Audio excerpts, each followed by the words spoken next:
1 2 1 2.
Thank you.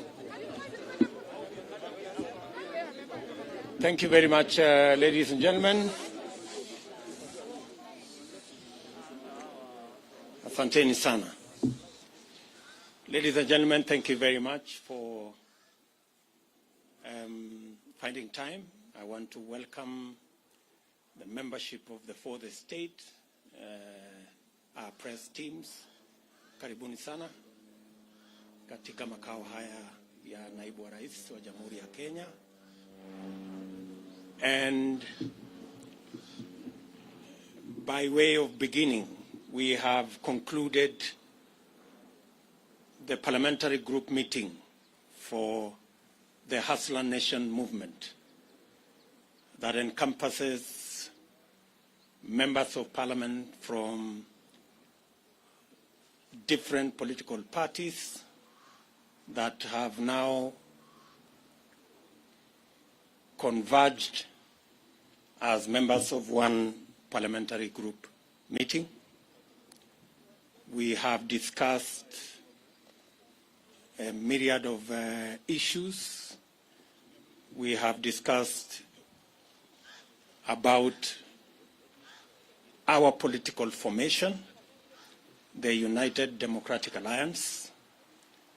We have discussed on parliamentary business that is currently before the House and that we intend to sponsor and support going forward. We have discussed matters of national importance. We've had a long discussion on the current situation in the country, especially relating to the COVID-19 pandemic that has ravaged the country. We took the position as a team when the Ministry of Health announced the surge in numbers to reschedule all our public engagements until further notice, as I announced formally on my social media platform. We've had also an in-depth discussion on matters to do with what we believe should be the current engagement on managing the COVID-19 pandemic, especially with reference to vaccination. And we are going to make a statement about that. We also appreciate this political situation in the country. And we've also discussed on other matters of housekeeping and how we intend to engage the public in our responsibilities, different responsibilities as members of parliament, as senators, and as leaders in the Republic of Kenya. Ladies and gentlemen, we have a short statement that we are going to make. We appreciate that, as we said about 2 years ago, that it was the intention of this team to change the political conversation in our country. We are very proud and happy that finally the conversation in Kenya has changed. And today we are not discussing about constitutional change. We are discussing matters economy. That we are not engaged in an exercise of trying to create positions for leaders, that we are in the passionate engagement to see how we can create jobs for ordinary citizens. That today in Kenya, the conversation is not about leaders and what is in it for them in the next political dispensation. The discussion is what is in it for Mama Mboga, the Boda Boda Kais, the ordinary people in Kenya. We are very proud that while in the past we were discussing about the Prime Minister and Deputy Prime Minister and other positions, today Mama Mboga has taken the center stage. And the Boda Boda guy is at the heart of the political conversation in Kenya. We welcome our competitors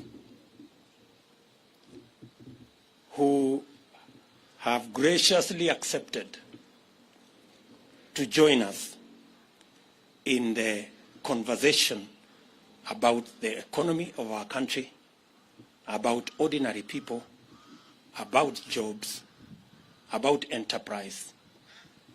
We want to tell them we are ready and we want to engage in that conversation that is going to bury forever the politics of ethnicity, the politics of division and hate, and is going to elevate our political competition to the realm of issues that would make a difference in the lives of the people of Kenya. We understand that our competitors have criticized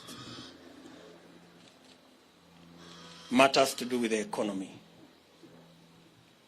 and matters to do with our bottom-up model. We welcome all the criticism because it is an avenue for us to improve on our model. And while we are at it, they should equally explain to the country how their trickle-down economic model that has not worked for the last 50, 60 years is going to work this time round. It is a healthy conversation. We want to persuade them to remove insults and the reference to bottom-up or bottoms-up liquor competition or anatomy of different parts of the body. We should get rid of those insults. Let us have a healthy competition, a conversation about the economy of our country. Kenya will be a lot better, and Kenya stands a chance to be greater when we all engage in issues, especially on the bottom-up economic model, to lift the millions of citizens of our nation that today either are jobless or are hustling, or farmers and pastoralists and herders who are on food relief.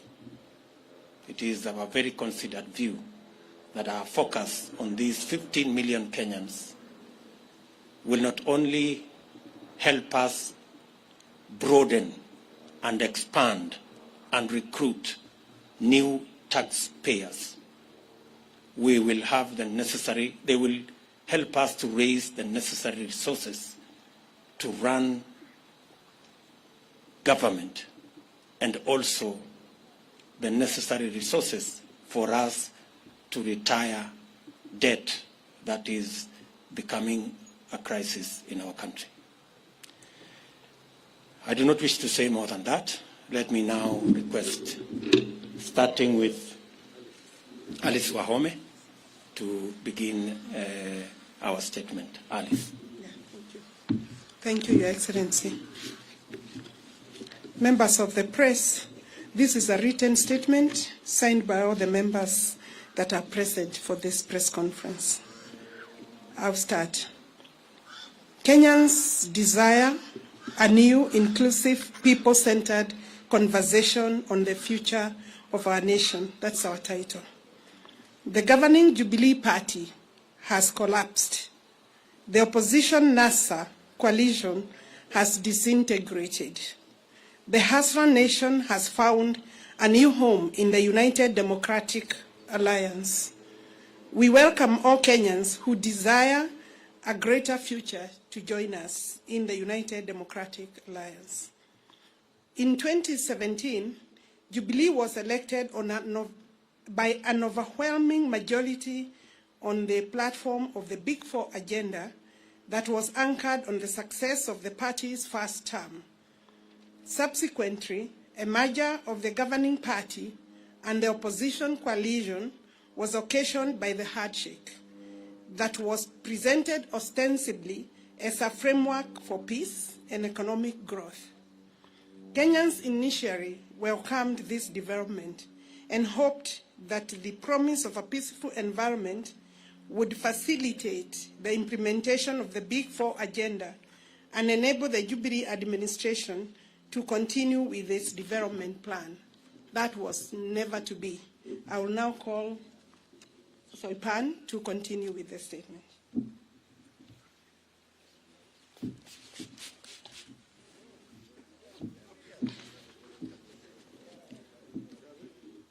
Sadly, this framework degenerated into an unnecessary, arbitrary, selfish, and unconstitutional attempt at changing the Constitution that occasioned unlawful and unbudgeted expenditure of billions of shillings of public resources that are to date unaccounted for and are a subject of the Auditor General's inquiry. Little wonder, a recent survey has shown that 72% of Kenyans believe that the country is headed in the wrong direction. For 4 good years, the country has been engaged in the BBI process, characterized by hubris, chest thumping, blackmail, intimidation, and bribery. In this process, party parliamentary committee leadership and members who were perceived to be disagreeable to this scheme became victims of a vicious purge and expulsion. Besides, the criminal justice system, Kenya Revenue Authority, and other state agencies were mobilized and weaponized to intimidate, blackmail, victimize, and persecute leaders, business people, and ordinary Kenyans perceived to be opposed to this unconstitutional order, BBI, and its anti-people recommendations. This provided a leeway for the attempted vandalism of the Constitution of our country. Fortunately, the judiciary made a very profound decision affirming the supremacy of the people, their constitution, and independent institutions. Honorable Cecily Mbarire.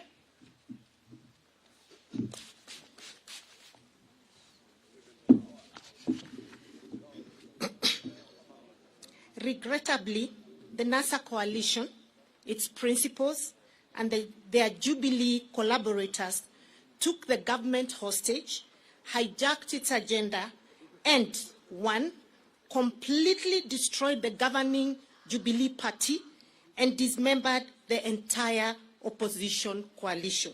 Two, emasculated parliament, undermined the rule of law, threatened the independence of the judiciary, and emboldened impunity. Three, sabotaged job creation, universal health coverage, food security and manufacturing, thus cutting the entire Big Four plan.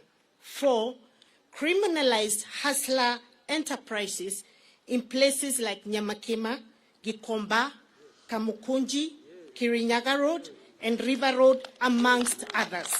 Five, presided over the brutal or inhuman evictions and demolitions of the vulnerable and destruction of private property in places like Kariobangi, Ruai, amongst many other places across the country.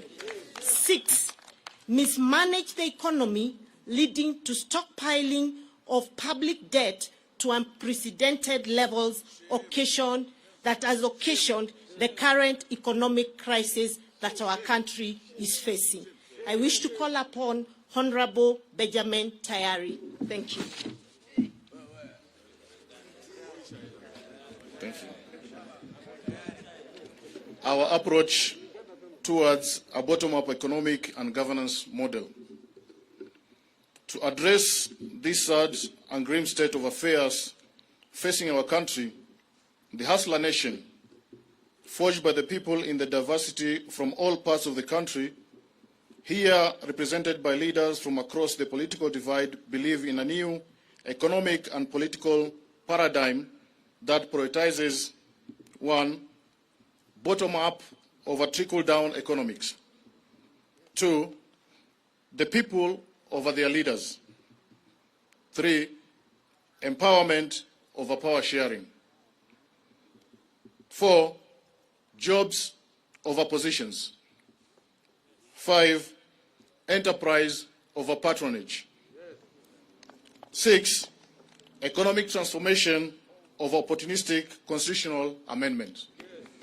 I hereby call Honorable Mabonga to continue.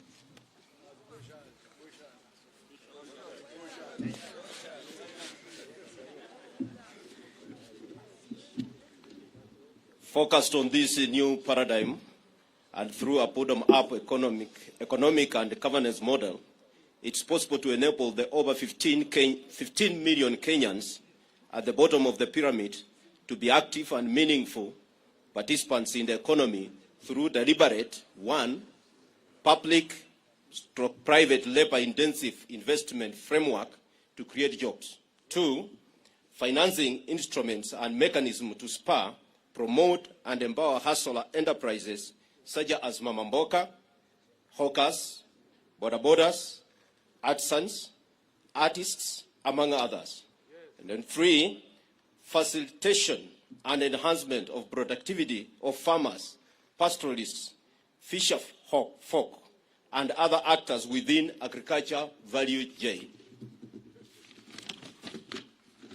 Number four, implementation of manufacturing and industrial program that prioritizes cottage industries as a multiplier of national productivity. In the meantime, we will continue sponsoring and supporting people-centered legislation and policies that entrench the objectives of bottom-up economic and governance model. And we will also sensitize the public to remove what is in the heads of the majority. May I take this opportunity to invite the Leader of Majority, Hon Aden Duale, the man of all seasons.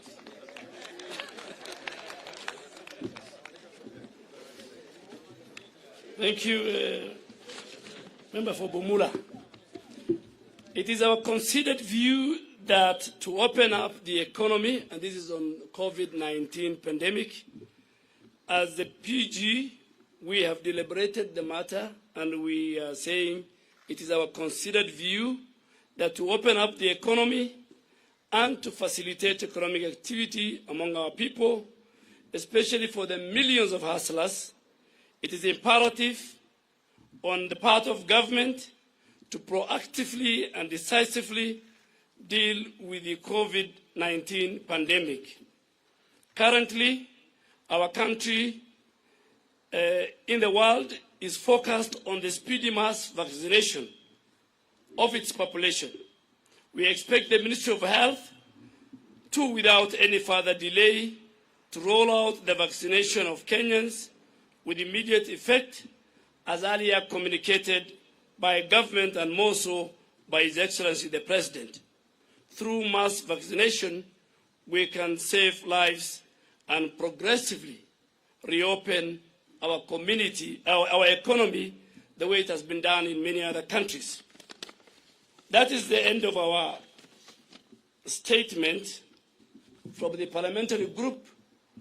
We had 135 members of Parliament from both houses. 15 have sent their apologies. We have 2 of our governors, the governor for Turkana, Governor Nanok, and the governor for Nandi, His Excellency Governor Sang. And I think you have heard what the PG has discussed. Any other question you want to ask, if it is not part of our statement, that means it was not an agenda and we will not discuss it. But I think, as the Deputy President has said, mine is to send a message to our competitors, because the election is about 1 year to come. They believe in constitutional reforms and constitutional change. We believe the priority is the economy, and more so the bottom-up economic model.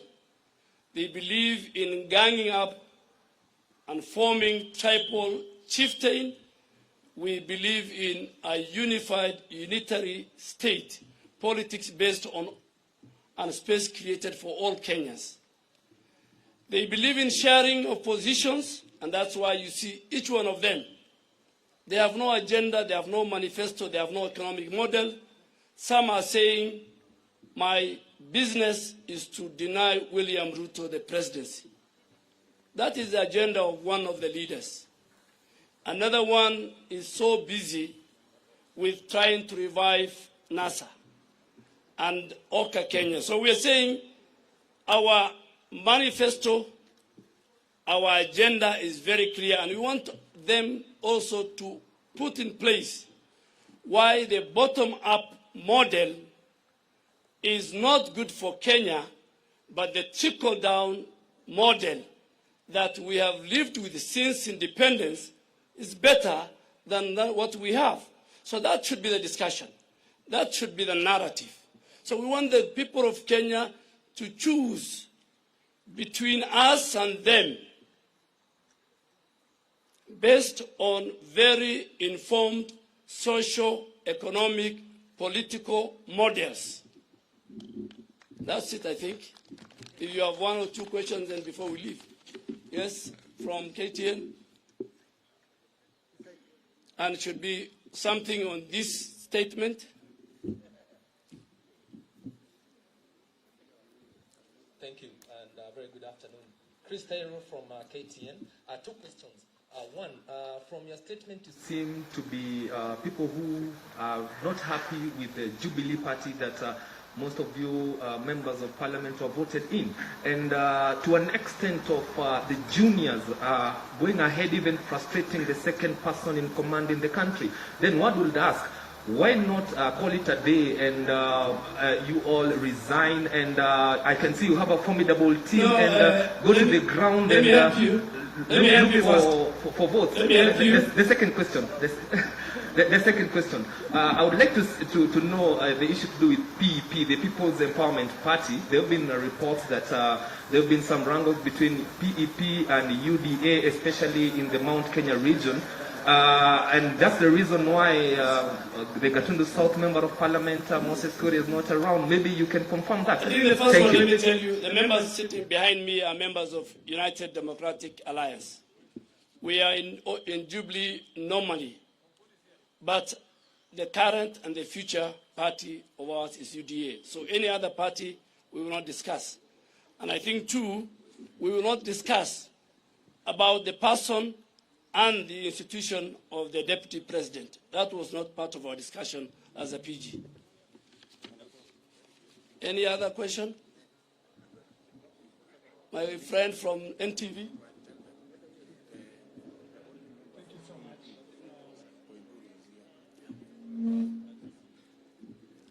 Thank you so much. And just before you ask, on PEP, the only member on PEP who is a hustler from the Hustler Nation is here and is part of our PG. And is here. Please. Thank you so much, Seth Olale, NTV.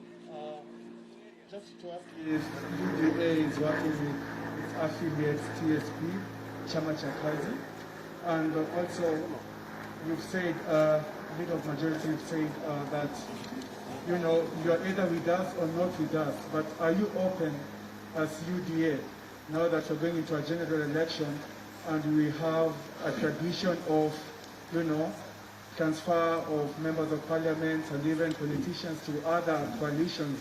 Are you open to work with other coalitions such as OCAN? Thank you. Thank you very much, Mr. Olani. As has been communicated to you, that was not part of the discussion today. So, at an appropriate moment, when that becomes a subject of discussion in our PG, we will ably respond to what you have said. So please, hold your horses. Any other question? Yes? My question is about bottom-up. Can you be able to, emphasize? We know the numbers of the youth in this country, they have no job. Can you be able to emphasize how are you going to improve that economically? Yeah, good question. Good question there. If amongst the 15 million people at the bottom of the pyramid is about 4 million jobless Kenyans. It is our considered position that through policy change in investments, by investing not in capital-intensive infrastructural programs, rather investing in labor-intensive infrastructural programs, for example, housing, cottage industry, agro-processing, value addition, informal manufacturing, we can create millions of jobs. I know the question many people ask, where are you going to find the money? Let me tell you, we didn't have to look for additional money for us to do the 10,000 kilometers of roads we have done. We changed the model of building roads. We didn't have economic model.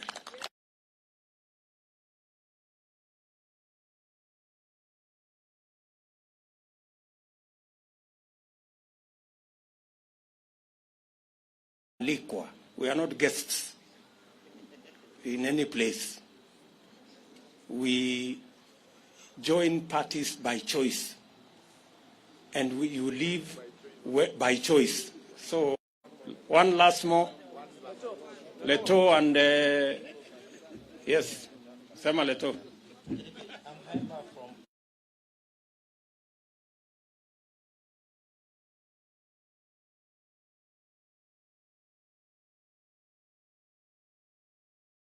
Since you were not in the room where I made that statement, maybe I will recommend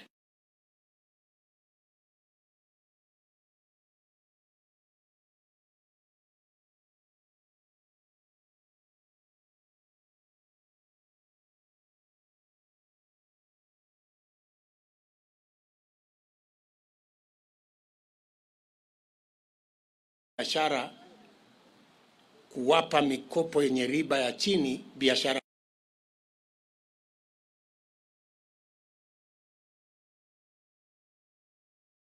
completely kukopa madeni, kwa sababu tutakuwa na pesa ambayo sisi wenyewe kwa kuzalisha uchumi wetu nyingi, na itatuwezesha kuendesha serikali yetu bila ya kwenda kutafuta mikopo.